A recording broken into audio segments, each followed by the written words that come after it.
Hello everyone, welcome to Brahmi academy. स्वागत है आपका मध्य प्रदेश की इस महा सीरीज में, जहां हम टारगेट लेकर चल रहे हैं 50,000 एमसीक्यूज। हम सबसे ज्यादा फोकस कर रहे हैं मध्य प्रदेश पे, क्योंकि एमपीपीएससी प्रीलिम्स में आपका मध्य प्रदेश का सबसे ज्यादा वेटेज है। मध्य प्रदेश में भी हम सारे डायमेंशन एक साथ कवर करके चल रहे हैं। आपका हिस्ट्री, पॉलिटी, इकोनॉमी, ज्योग्राफी, उसके अलावा स्पोर्ट्स, कला, संस्कृति और करंट अफेयर, सारी चीजें हम कवर करके चल रहे हैं। तो ये मत समझिएगा कि अलग अलग चीजें हमें अलग अलग जगह से कवर करनी है, हम सारा रिवीजन करते हुए चल रहे हैं। उसके साथ ही मेरा ये मेन फोकस रहता है कि आपको सारी चीजें शुरू से लेकर लास्ट तक याद हो। मैं जितनी भी चीजें बताऊं वो आपको सारी याद हो। इसके लिए मैं क्या करती हूँ, आपको ट्रिक के माध्यम से सारी चीजें याद करवाती हूँ। तो बस आपको क्या करना है, आराम से बैठ जाना है और पढ़ाई शुरू करनी है। जब तक कि ये पूरा लेक्चर खत्म होता है, बिल्कुल कंसंट्रेशन के साथ एक एक चीज याद करनी है। तो चलिए स्टार्ट करते हैं आज का लेक्चर। सबसे पहला है सत्य कथन बताएं, choose the correct option. Chhindwara जिला महाराष्ट्र के साथ सीमा साझा करता है। Chhindwara district shares border with Maharashtra. पहला ये आपका हो गया कथन। दूसरा कथन है पांढुर्णा जिला महाराष्ट्र के साथ सीमा साझा करता है। Pandhurna district shares border with Maharashtra.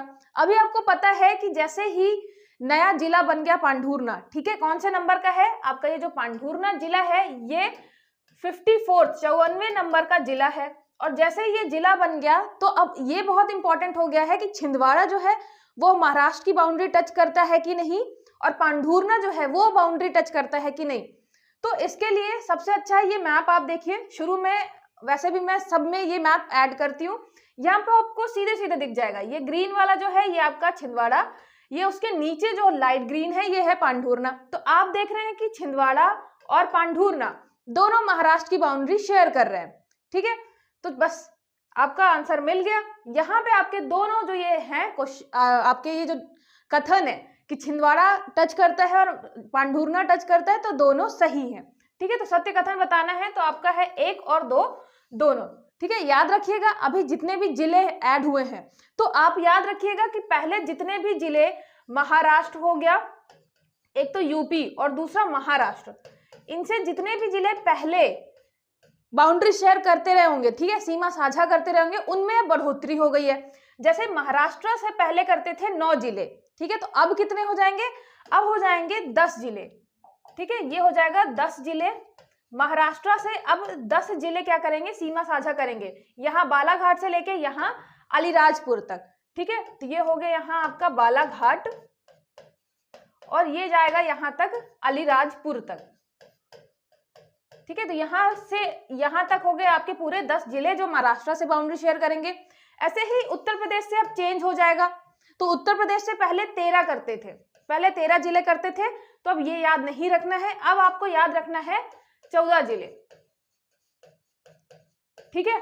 15 क्यों नहीं हुए, 2 अपने जिले बढ़े ना, फिर भी यहाँ पे सिर्फ एक ही बढ़ा, क्योंकि मैहर जो है वो आपका अंदर साइड है, वो यूपी की बाउंड्री शेयर नहीं करता। आपको मिलेगा बाहर साइड क्या, मऊगंज, मऊगंज जो कि है 53rd, 53वां जिला जो है आपका मऊगंज, रीवा से अलग होकर बना है, उसकी सीमा जो है वो यूपी से बाउंड्री साझा करती है, ठीक है। इसको देखते हैं, इसमें देखिए ये आपका मैहर जो है ये अंदर साइड है, तो ये यूपी साइड बिल्कुल नहीं है, तो कुछ चेंज नहीं होगा। बस ये मऊगंज जो है ये उत्तर प्रदेश से सीमा साझा करता है। तो पहले उत्तर प्रदेश से 13 जो जिले थे वो सीमा साझा करते थे, अब कितने हो जाएंगे, 14 जिले हो जाएंगे जो आपकी बाउंड्री शेयर करेंगे उत्तर प्रदेश से।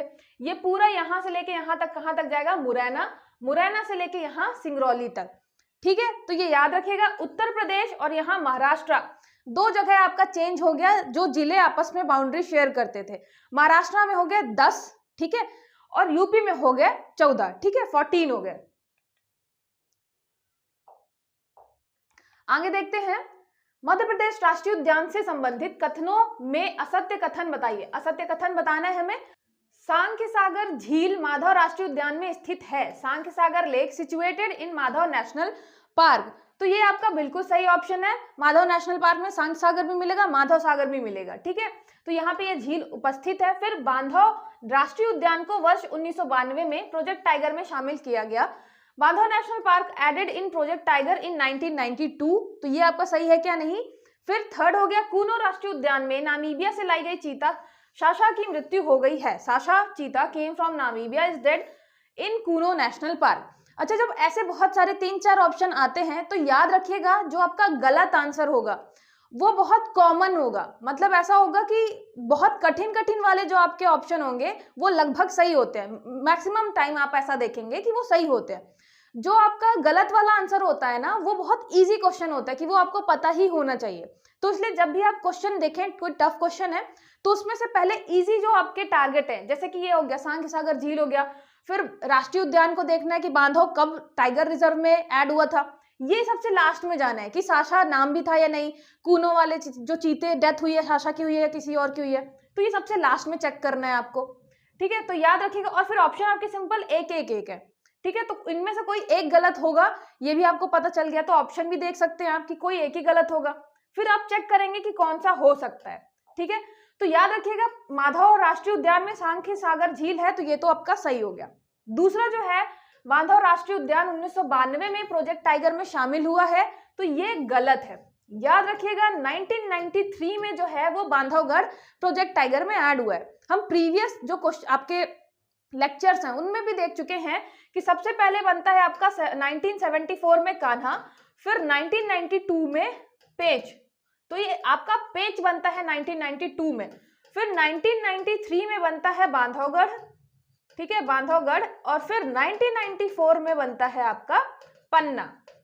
तो ये याद रखिएगा। ठीक है, बिल्कुल लाइन से 74, फिर 92, 93, 94, तो ये हो गया आपका बांधवगढ़। तो यही आपका गलत हो गया, तो ओनली 2।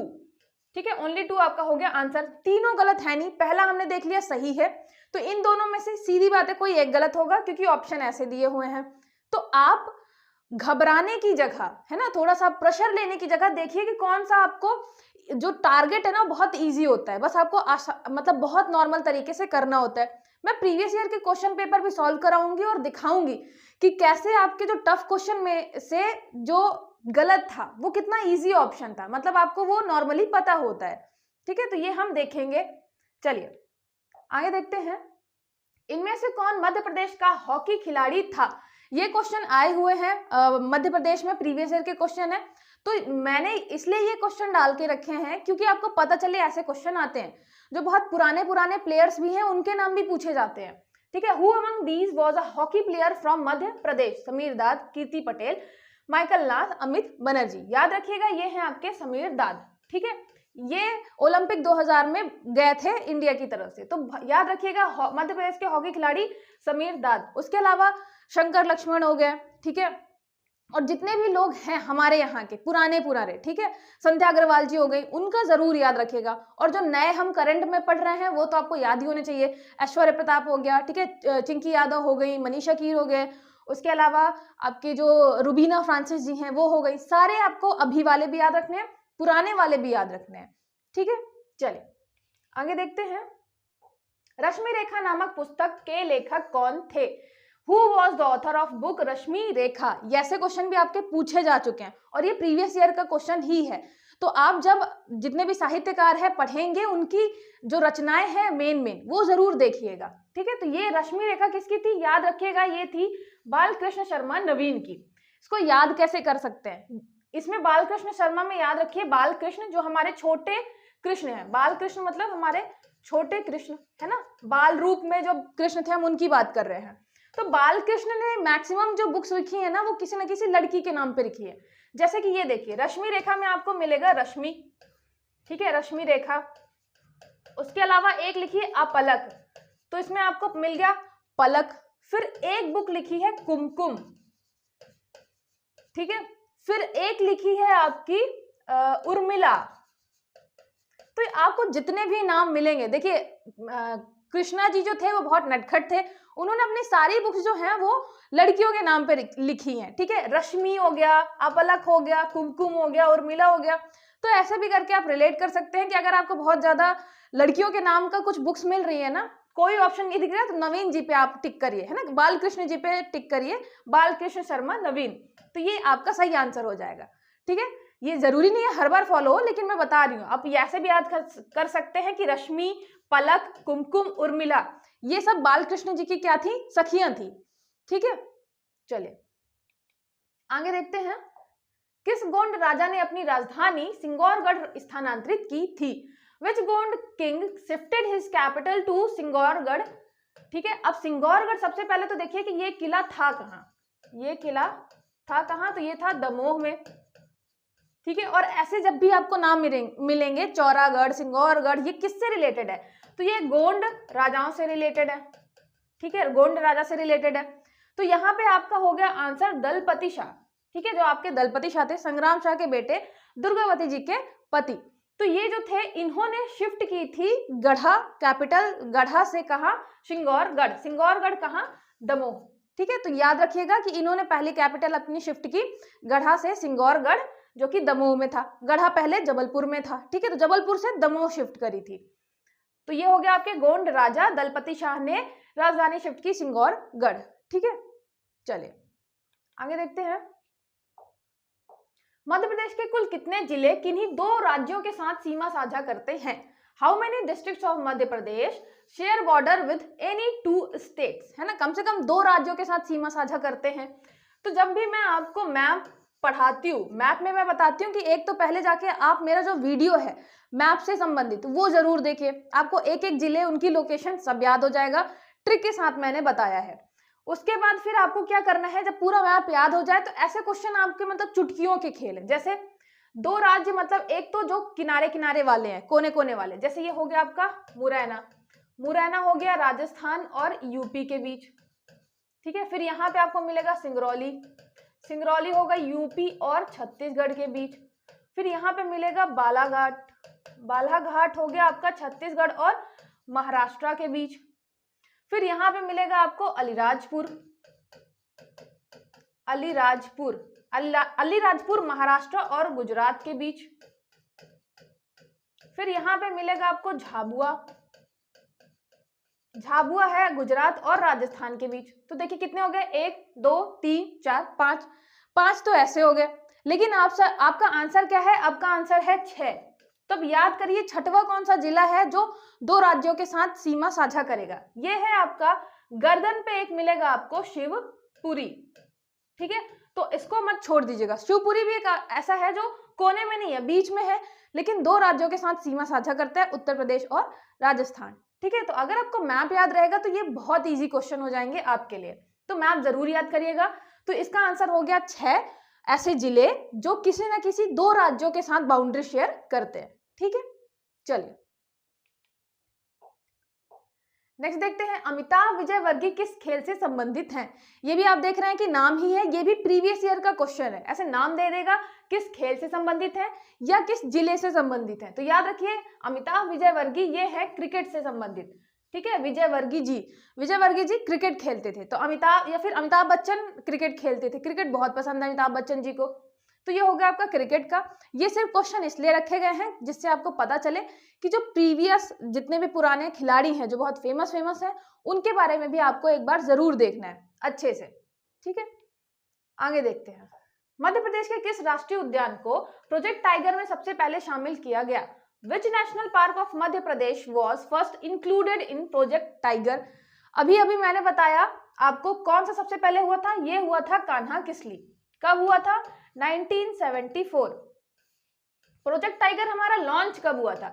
1973 में। 73 में लॉन्च हुआ, अगले ही साल 74 में हमने बना दिया कान्हा किसली को प्रोजेक्ट टाइगर, कि हम क्या करेंगे, टाइगर को बचाएंगे। फिर याद रखिएगा बांधवगढ़ जो है, ये आपका बांधव जो है वो प्रोजेक्ट टाइगर में शामिल नहीं है। संजय है, तो संजय को हमने किया था 1999 में जाके, मतलब 1999 में जाके हमने प्रोजेक्ट टाइगर में ऐड किया। बांधवगढ़ का हम अभी देख चुके हैं, कब है? 1993। उसके अलावा आपके जैसे बचते हैं, कौन बचता है? एक तो बचता है पन्ना टाइगर रिजर्व, ये बना था 1994 में, और पेंच टाइगर रिजर्व ये बना था 1992 में। ठीक है, 92, 93, 94 वो 99 में जाके बनता है। और सबसे पहले आपका है कान्हा किसली जो कि 1974 में बनता है।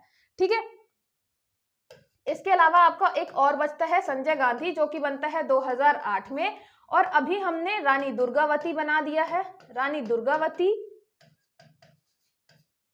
2023। ठीक है, तो ये भी ऐड हो गया। तो ये सारे आपके हो गए टाइगर रिजर्व, प्रोजेक्ट टाइगर में शामिल आपके ये तो आपका वाइल्ड लाइफ सेंचुरी है और ये सारे नेशनल पार्क है, ठीक है, तो याद रखिएगा। और ईयर जरूर याद रखिएगा क्योंकि ये आपका प्रीवियस ईयर का क्वेश्चन है, मतलब ऐसे क्वेश्चन आते हैं आपसे सीधे सीधे, ईयर पूछेगा कब शामिल किया गया है, पहला कौन सा था, ठीक है। चलिए आगे देखते हैं। किस जिले में बघेली भाषा नहीं बोली जाती है? In which district Bagheli language is not spoken. जो बघेलखंड वाले इलाके के होंगे उनके लिए ये क्वेश्चन बहुत ईजी हो गया, लेकिन जो उस इलाके के नहीं है, ठीक है, निमाड़ मालवा वाले हैं, उनके लिए ये क्वेश्चन इतना इजी नहीं है। जैसे हिस्ट्री में एक आया था पनही, तो हमारे यहाँ मतलब जो बघेलखंड वाला इलाका है हमें पता है पनही जो है वो चप्पल को बोलते हैं, लेकिन बहुत सारे ऐसे लोग थे जिन्होंने वो वर्ड नहीं सुना था और बघेलखंड वालों को वो एक क्वेश्चन जो है वो प्रॉफिट मिल गया था उस चीज का, ठीक है, तो ऐसा भी होता है। इसलिए बघेली याद रखिएगा आपके बघेलखंड वाले इलाके में बोली जाती है। रीवा, सीधी, सतना, ठीक है, ये पूरा इलाका जो है बघेलखंड वाला, वहां पे आपकी बोली जाएगी बघेली, ठीक है। कहाँ नहीं बोली जाएगी? टीकमगढ़, क्योंकि टीकमगढ़ क्या है आपका, ये यहाँ पे आता है, बुंदेलखंड वाले इलाके में आएगा, ठीक है, तो बुंदेलखंड में बुंदेलखंडी बोली जाएगी। ये रीवा, सीधी, सतना, ये वाला जो आपका इलाका है यहाँ पे बोली जाएगी बघेली, ठीक है, तो ये याद रखिएगा। चलिए आगे देखते हैं। सही मिलान करें, चूज द करेक्ट ऑप्शन, ठीक है। अब यहाँ पे हमें मिलान करना है कि कौन सा किससे संबंधित है। गौरी घाट, गौरी घाट जो है आपका कहाँ पे है, ये आपको मिलेगा जबलपुर में, ठीक है, तो ये हो गया जबलपुर में, गौरी घाट जबलपुर। फिर सेठानी, सेठानी जो है वो कहाँ पे है, नर्मदापुरम की है, ठीक है, तो गौरी जी जबलपुर की थी, सेठानी अपने आप को सेठ समझती थी कौन, नर्मदा जी। फिर बरमान घाट, बरमान का मेला कहाँ पे रहता है, नरसिंहपुर, ठीक है, तो बरमान, फरमान भेजा था हमने किसी नर को, तो नर को हमने फरमान भेजा था। फिर हो गया महेश्वर, महेश्वर मिलेगा आपको खरगोन में, तो आपका हो गया ए का 2, फिर ठीक है, पहले 2 देखना है तो इसमें एक ही ऑप्शन है 2, और फिर सेठानी का हो गया 3, तो ये हो गया 3, फिर बरमान का 4, तो ये हो गया आपका सही आंसर, ठीक है। वैसे कभी कभी जैसे इसमें ऑप्शन है तो कभी कभी क्या होगा, आप 1-2 भी जान जाएंगे तो आप फिर ऑप्शन देखेंगे, जरूरी नहीं आप पहले पूरे के पूरे मिलाएं फिर उसके बाद आंसर देखें। पहले आप आंसर देखिए, आपने 1-2 मिला लिए ना, फिर आंसर देखिए कि इसमें से कौन कौन सा पहले ही एलिमिनेट हो गया, तो ये 2 नहीं था, ये 2 नहीं था, ये 2 नहीं था, अपने आप आपको पता चल गया कि ये आंसर है और कुछ मिलाने की जरूरत है ही नहीं। यहाँ पे आपका टाइम बचेगा, वैसे तो प्रीलिम्स में बहुत टाइम बच जाता है, लेकिन फिर भी आपको एक एक चीज पढ़ने की जरूरत नहीं पड़ेगी, ठीक है। चलिए आगे देखते हैं।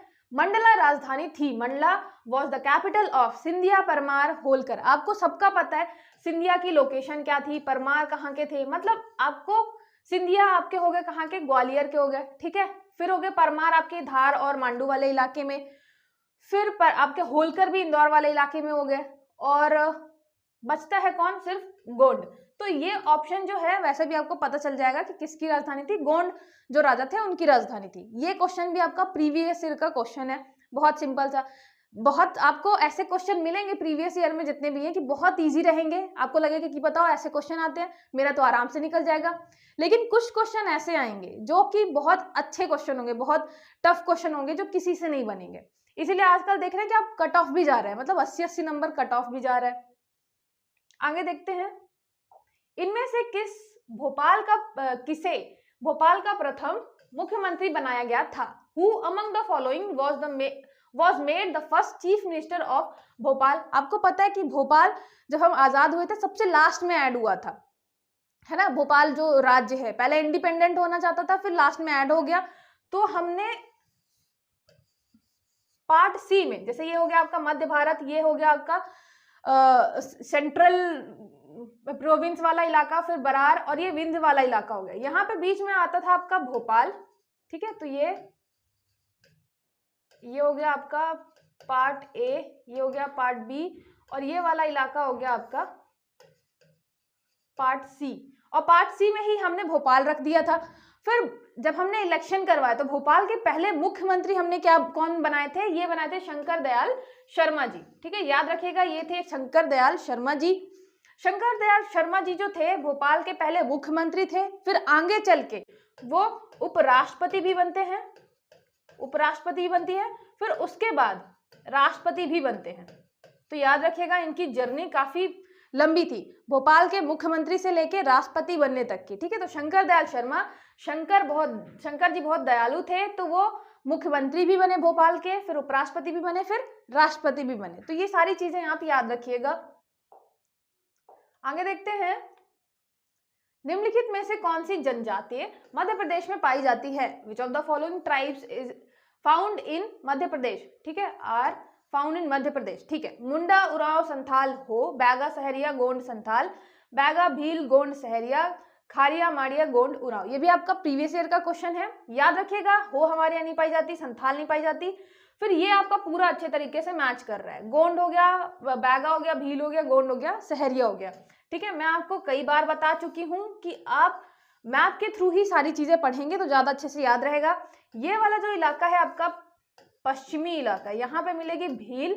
जो ये पूर्वी आपका नॉर्थ वाला इलाका है, यहाँ पे मिलेगी सहरिया। ठीक है, ये गोंड आपको हर जगह थोड़ा थोड़ा मिलेगी, तो आपको मिल जाएगी गोंड। फिर है बैगा, बैगा आपको यहाँ इलाके में मिलेगी। ठीक है, यहाँ पे मिलेगी आपको बैगा, ऊपर मिलेगी कोल। ठीक है, यहाँ पे मिलेगी कोरकू, बैतूल और छिंदवाड़ा वाले इलाके में। ठीक है, यहाँ फिर छिंदवाड़ा में आपको एक पातालकोट में मिलेगी भारिया। ठीक है, भील के साथ आपकी भिलाला उपजाति भी हो गई, और इनकी छोटी छोटी उपजातियां भी हैं। ठीक है, तो याद रखिएगा, ये मेन हो गया जो आपकी जनजाति है मध्य प्रदेश की। मध्य प्रदेश की जनजाति से भी रिलेटेड हर बार कोई ना कोई क्वेश्चन आता है, कभी कभी बहुत अच्छा क्वेश्चन आ जाता है डीप में, तो इसको बहुत अच्छे से पढ़िएगा। ठीक है, चलिए आगे देखते हैं। अभी लास्ट टाइम ही आपका सहरिया से आया था, है ना, तो याद रखिएगा, बहुत अच्छे क्वेश्चन आते हैं इससे। दतिया में प्रसिद्ध शक्तिपीठ है, द फेमस शक्तिपीठ इन दतिया सिचुएटेड इन, तो इसका शक्तिपीठ जो है दतिया में वो कौन सी है? तो याद रखिएगा, ये है आपकी पीताम्बरा। पीताम्बरा पीठ है कहाँ पे? दतिया में। ठीक है, तो फेमस शक्तिपीठ इन दतिया कौन सी है? पीताम्बरा। इसके अलावा आपको पता है ये है कहाँ पे? याद रखिएगा पीताम्बरा, या फिर पूछ सकता है कि पीताम्बरा शक्तिपीठ कहाँ पे है, तो ये है दतिया में, है ना। तो शक्तिपीठ याद रखिएगा, एक तो पीताम्बरा दतिया में है, फिर शारदा माता की कहाँ पे है? मैहर में है। ठीक है, एक है चंडी माता, चंडी माता इनकी मिलेगी सीधी। ठीक है, फिर बीजासन माता, बीजासन माता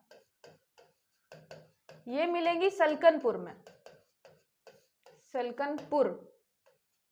ठीक है, बीजासन माता हो गई सलकनपुर। एक आपको मिलेंगी जोगेश्वरी देवी, जोगेश्वरी देवी ये मिलेंगी चंदेरी में। ठीक है, तो याद करने के लिए, ठीक है, सलकन में बीजासन बीज की बात कर रहे हैं, चंडी माता मतलब सीधी में है, तो रहती सीधी है, लेकिन अगर गुस्सा दिलाओगे तो चंडी चढ़ आएंगी, चंडी माता ही आ जाएंगी। शारदा माता मैहर में, दतिया में दांत निकालती हुई पीताम्बरा। ठीक है, और जोगेश्वरी देवी जो है, जोगेश्वरी देवी ऐसा कुछ लग रहा है साउथ इंडियन की कोई हम फीमेल की बात कर रहे हैं, फीमेल एक्ट्रेस की, जोगेश्वरी देवी। ठीक है, तो ऐसे ही याद रखिएगा, वो क्या करते हैं? चंदेरी साड़ी पहनती है, तो जोगेश्वरी देवी चंदेरी साड़ी, तो चंदेरी हो गया। ठीक है, पीताम्बरा जो है, पीताम्बरा बहुत, पीताम्बरा जी क्या करती है? दांत निकालती हैं, तो ये हो गया दतिया। उसके अलावा बीजासन, बीज से रिलेटेड रखना है सलकन। ठीक है, सलकन का बीज हम बोल रहे हैं। फिर सीधी दिखती हैं, लेकिन कभी कभी चंडी माता भी आ जाती है, और शारदा में हो गई आपकी मैहर, मतलब शारदा माता मैहर में। ठीक है, तो ये चीजें याद रखिएगा। फेमस आपकी माता जी के मंदिर हो गए ये।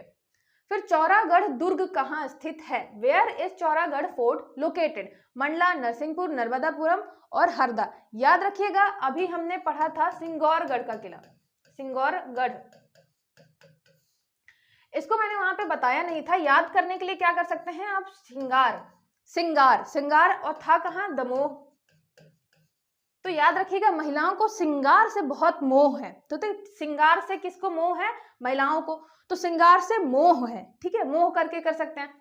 चौरागढ़, चौरागढ़ का आप क्या बनाएंगे कि जो नर होते हैं, अच्छा नरसिंहपुर का हमेशा आपको नर बनाना है। ठीक है, नरसिंहपुर का नर, या नरसिंह भी कर सकते हैं कि जो नरसिंह व्यक्ति है, या नरसिंह नाम का कोई आदमी है, वो हमेशा चौड़ा होके घूमता रहता है ना, चौड़ में घूमता रहता है। ठीक है, तो ये हो गया आपका चौरागढ़। ये किससे संबंध, चौरागढ़ है कहाँ पे? तो ये नरसिंहपुर में। तो जो नर है वो चौड़े होके घूमता रहता है पूरे टाइम, और जो महिलाएं हैं उनको श्रृंगार से बहुत मोह है, तो ये हो गया श्रृंगार, श्रृंगारगढ़ दमोह। ठीक है, ऐसे आप रिलेट कर करके पढ़िएगा तो चीजें जल्दी से याद हो जाएंगी। आगे देखते हैं। अच्छा, जो मैं ये आपके कोई ट्रिक बनाती हूँ वो यहीं पे मतलब जैसे ही क्वेश्चन आता है उसी को देख के बना देती हूँ, तो कभी जरूरी नहीं है कि बहुत ही परफेक्ट बने या कुछ भी, बस आपके लिए ऐसी होनी चाहिए जो आपको समझ में आए और आप याद कर लें।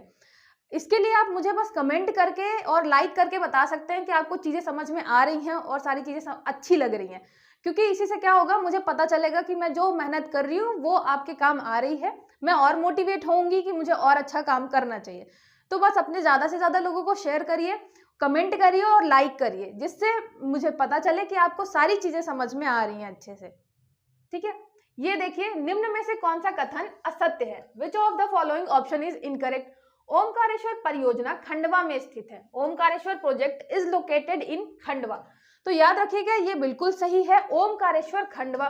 याद रखने के लिए कभी कभी आपको लगेगा कि मुझे ओमकारेश्वर, महेश्वर, इन सब में थोड़ा सा कंफ्यूजन होती है, तो ओम जो है आपका खंडवा से बनाएंगे खंडित, तो जो आपका ओम है वो खंडित है, याद रखिएगा, ओम जो है वो थोड़ा सा खंडित है। और महेश्वर का तो आप बनाएंगे कि जो महेश है, महेश नाम का व्यक्ति है, या महेश भगवान, शिव भगवान की बात करिए, महेश नाम का जो व्यक्ति है उसे खरगोश पसंद है। खरगोश पसंद है मतलब महेश जो आपका महेश्वर है वो हो गया खरगोन में, तो महेश्वर खरगोन, और ओम जो है वो थोड़ा खंडित है मतलब खंडवा। ठीक है, हम ओम एक मूर्ति लाए थे ओम की, वो थोड़ा सा खंडित हो गई है, तो ओमकारेश्वर खंडित है मतलब खंडवा। महेश को खरगोश पसंद है मतलब महेश्वर खरगोन। ठीक है, तो ओमकारेश्वर आपका पड़ेगा कहाँ पे? खंडवा में। फिर दूसरा, यह परियोजना नर्मदा नदी की सहायक कुंडा नदी पर स्थित है। This project is situated on the Kunda river, tributary of Narmada. ये वाला आपका बिल्कुल गलत है। ठीक है, याद रखिएगा, ओमकारेश्वर जो है वो सीधे नर्मदा नदी पे स्थित है, ना कि नर्मदा नदी की किसी सहायक नदी पे। ठीक है, तो ये सीधे नर्मदा नदी पे ही स्थित है, तो ये आंसर आपका गलत हो गया। तो हमें बताना है असत्य ऑप्शन, तो केवल दो जो है वो असत्य है। ओमकारेश्वर है खंडवा में, नर्मदा नदी पर स्थित है, और विश्व का सबसे बड़ा आपका सोलर फ्लोटिंग प्लांट जो लगेगा वो भी ओमकारेश्वर में ही लगेगा। तो ठीक है, याद रखिएगा, विश्व का सबसे बड़ा लग रहा है सोलर फ्लोटिंग प्लांट। ठीक है, सोलर फ्लोटिंग प्लांट, ये हम देख चुके हैं क्वेश्चन पहले भी, 600 मेगावाट का है। कहां पे लगेगा? ओमकारेश्वर बांध में। ठीक है, तो याद रखिएगा ये भी। ठीक है कहां पे? खंडवा, और नदी कौन सी है? तो नर्मदा नदी। ठीक है, चलिए आगे देखते हैं। निम्नलिखित में से कौन सी पुस्तक कालिदास द्वारा लिखित नहीं है? Which of the following book is not written by Kalidas? अगर आप मुझे फॉलो कर रहे हैं तो इसके जस्ट पहले वाले वीडियोस में मैं बता चुकी हूँ कालिदास की रचनाएं कौन कौन सी हैं। ठीक है, उन्होंने 3 नाटक लिखे हैं, फिर महाकाव्य लिखा है और खंड काव्य लिखा है। तो 2 महाकाव्य, 2 खंड काव्य, 3 नाटक, मैं सबके नाम बता चुकी हूँ आपको बड़े अच्छे से। ठीक है, कुमार संभवम, फिर ऋतु संहारम, मेघदूतम, ये तीनों लिखे गए हैं किसके द्वारा? कालिदास जी के द्वारा। लिखा कौन सा नहीं गया? तो ये है आपका आंसर उत्तर रामचरित। ठीक है, उत्तर रामचरित किसने लिखी है? ये लिखी है भवभूति जी ने। भवभूति, ये लिखी है भवभूति जी ने। ठीक है, इसके अलावा भवभूति जी ने कौन कौन सी लिखी है? एक तो है मालती माधव। याद रखिएगा, इनकी जो रचनाएं हैं उसमें राम जी आएंगे या माधव जी आएंगे? तो मालती माधव, तो ये माधव आ गए। उत्तर रामचरित में चरितम, ठीक है, राम जी आ गए। उत्तर रामचरित में राम जी आ गए, मालती माधव में यहाँ पे माधव जी आ गए। ठीक है, भवभूति। इसके अलावा इन्होंने लिखी है महावीर चरित। ठीक है, तो ये भी आपके महावीर मतलब महान वीर थे राम जी, उनके चरित्र, ऐसा करके आप रिलेट कर सकते हैं कि राम जी से संबंधित है। माधव हो गया, राम जी हो गए, महावीर हो गए, तो ये सब किससे संबंधित है? राम जी से संबंधित। लिखी किसने है? भवभूति ने। जो आपकी कालिदास है उनकी तो बिल्कुल याद रखिएगा, कुमार, यहाँ पे 3 लिखी हुई है, कुमार संभवम, ऋतु संहारम, मेघदूतम। ठीक है, इसके अलावा रघुवंशम, और 3 नाटक हो गए, अभिज्ञान शाकुंतलम, विक्रमोर्वशीयम और मालविकाग्निमित्रम। आपको अगर नाम नहीं याद होते तो एक तो शकुंतला से रिलेटेड है, एक विक्रम और उर्वशी से, और एक आपकी मालविका और अग्निमित्र से। तो आप ऐसे अलग अलग करेंगे तो ज्यादा इजी होगा याद करना। ठीक है, आगे देखते हैं। हबीब तनवीर का संबंध किस क्षेत्र से है? ये भी आपका प्रीवियस ईयर का क्वेश्चन है, ठीक है। Habib Tanvir is related to which field? मूर्तिकला, चित्रकला, रंगकर्म और समाज सेवा। याद रखिएगा, आपके जो हबीब तनवीर हैं वो रंगकर्म से संबंधित हैं, ठीक है। रंगकर्म, रंगकर्म मतलब आपका हो गया नाटक, थिएटर की बात कर रहे हैं, ठीक है। थिएटर, थिएटर की बात कर रहे हैं यहाँ पे। रंगकर्म मतलब हबीब तनवीर किससे रिलेटेड थे? नाटक, थिएटर से रिलेटेड थे, ठीक है। इसके अलावा मैं आपको 2-3 नाम बता चुकी हूँ। एक तो है बाबा डीके, बाबा जी को भी बहुत अच्छा लगता था नाटक को। अकाल तांडव बता चुकी हूँ। उसके अलावा लिटिल थिएटर इन्होंने एस्टैब्लिश किया था, ये भी बता चुकी हूँ। तो आप देखेंगे कि हर बार ये क्वेश्चन पूछे जा रहे हैं, है ना। बाबा डीके के बारे में पूछा जा चुका है, हबीब तनवीर। इसके अलावा याद रखिएगा बंसी कौल, ये मैंने आपको करंट में बताया था। ये भी आपके नाटक से संबंधित है, मतलब थिएटर से संबंधित है, और इनकी अभी कुछ टाइम पहले डेथ हुई है, तो इसलिए ये इंपॉर्टेंट भी हो जाते हैं, ठीक है। तो जैसे हो गया आपका मूर्तिकला, चित्रकला, इनसे जो संबंधित है ना, उनसे जरूर आप रिलेटेड रखिएगा, मतलब चीजें याद करके रखिएगा। आप देखेंगे प्रीवियस ईयर हर बार इनसे क्वेश्चन आए हैं, ठीक है। चलिए आगे देखते हैं। भीमबेटका किसके लिए प्रसिद्ध है? What is Bhimbetka famous for? खनिज, बौद्ध गुफाओं के लिए, सोन नदी का उद्गम। ये भी आपका प्रीवियस ईयर का क्वेश्चन है। तो भीमबेटका किसके लिए प्रसिद्ध है? गुफाओं के लिए, ठीक है। गुफाएं किस समय की हैं? तो ये है प्रागैतिहासिक, प्रागैतिहासिक काल की, ठीक है। प्रागैतिहासिक काल जिसको बोलते हैं pre historic era, pre historic era की है। इसको 2003 में जाके यूनेस्को वर्ल्ड हेरिटेज साइट में ऐड किया गया था, ठीक है। विश्व विरासत स्थल में शामिल किया गया है। कहाँ पे? तो भीमबेटका आपको मिलेगा कहाँ पे, किस जिले में? तो ये है रायसेन में, ठीक है। खोज किसने की थी? खोज की थी विष्णु वाकड़कर जी ने, वाकड़कर, ठीक है। ये सारी चीजें तो आप याद रखेंगे। इसके अलावा भीमबेटका में आप क्या याद रखेंगे? अगर मेंस में कुछ भी आता है इससे संबंधित तो याद रखिएगा यहाँ की जो चित्र हैं, मतलब चित्र एक तो उस टाइम से लेके अभी तक कलरफुल, मतलब उसमें जो कलर किया गया था वो अभी तक है, जिससे ये पता चलता है कि उस टाइम पे जो आदिमानव थे उन्हें पेड़ पौधों का ज्ञान था, किस कलर का यूज करेंगे, कैसे करेंगे, तो वो बहुत लंबे टाइम तक टिकी रहेंगी। उसके अलावा एक जो वहां पे वो है जो चित्रकला है वो संबंधित है किससे? जानवर से। एक जानवर जो कि गर्भवती है, उससे पता चलता है कि वो पशुपालन करते थे। फिर कुछ चित्र बनाए गए हैं कि जो आपके आदमी हैं, जो मेल हैं, वो क्या कर रहे हैं? शिकार करने जा रहे हैं, और जो महिलाएं हैं वो खाने का ध्यान रख रही हैं, ठीक है, खाद्य संग्रहण का काम कर रही हैं। तो इससे वर्क डिवीजन पता चलता है कि कार्य का विभाजन हो गया था उस टाइम पे। तो आज से हम बहुत टाइम पहले पूरा पाषाण की बात कर रहे हैं, उस टाइम पे मतलब ये सारी चीजें हमें पता चलती हैं क्या देख के? सिर्फ पेंटिंग देख के। तो याद रखिएगा ये गुफा है भीमबेटका की, जहां पे हमें पेंटिंग्स बहुत सारी मिलती हैं और उससे हमें पता चलता है उस टाइम के बारे में, लोग कैसे रहते थे। और एक स्वास्तिक टाइप का भी निशान मिला है, जिससे ये पता चलता है कि कुछ धार्मिक रीति रिवाज भी थे उस टाइम पे। तो आप देखेंगे कि सोसाइटी के बारे में पता चलता है, उस टाइम का समाज कैसा था, लोग कैसे थे, शिकार करने जाते थे, खाद्य संग्रहण महिलाओं के पास था। तो ये सारी चीजें आपके मेंस में काम आएंगी। उसके अलावा ये सारा जो है ये तो आपके प्रीलिम्स में काम आएगा, ठीक है। चलिए आगे देखते हैं। मध्य प्रदेश का सबसे पुराना संगीत महाविद्यालय माधव संगीत महाविद्यालय कहाँ स्थित है? वेयर इज माधव संगीत महाविद्यालय the oldest music college of Madhya Pradesh located? तो आपको बताना है कि सबसे पुराना जो था संगीत महाविद्यालय, संगीत कॉलेज जो था, म्यूजिक कॉलेज माधव संगीत महाविद्यालय, वो कहाँ था? तो याद रखिएगा ये मिलेगा आपको ग्वालियर में, ठीक है। ये सबसे पुराना था। तो कितना पुराना? ये 1918 में स्टैब्लिश किया गया था।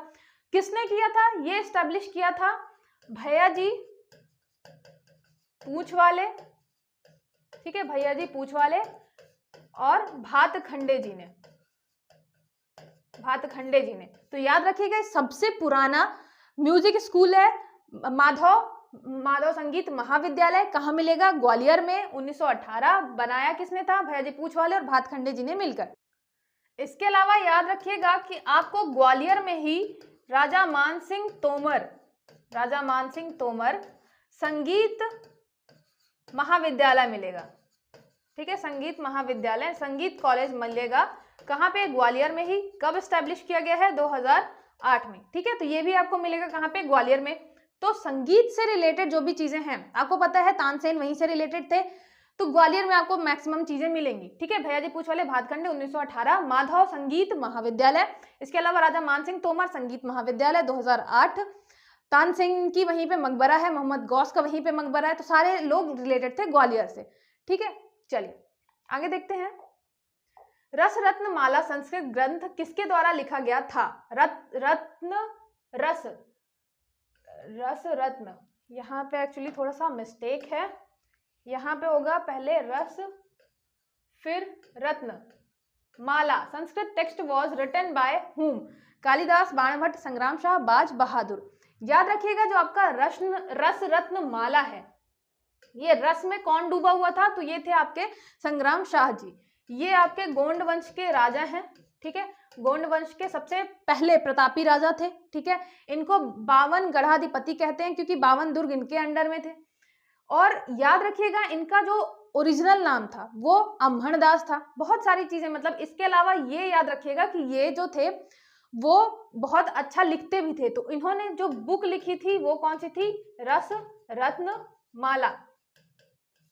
ठीक है, संस्कृत ग्रंथ था। तो याद रखिएगा संग्राम शाह जी से रिलेटेड है ये, गोंड वंश के प्रतापी शासक।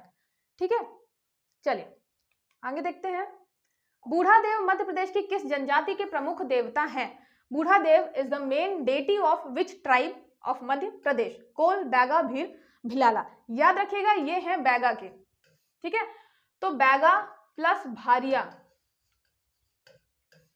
जिनको बहुत ज्यादा भार उठाना रहता है, बैग में अपने भार उठाते हैं कौन? हमारे बूढ़ादेव। याद कैसे करेंगे कि जो हमारे बूढ़ादेव हैं वो अपने बैग में क्या करते हैं? बहुत भार लेकर चलते हैं। ठीक है, वो अपने बैग में बहुत भार लेकर चलते हैं। तो एक बैग लिए रहते हैं, उसमें बहुत सारा सामान भरा रहता है, तो उसका भार बहुत ज्यादा हो जाता है।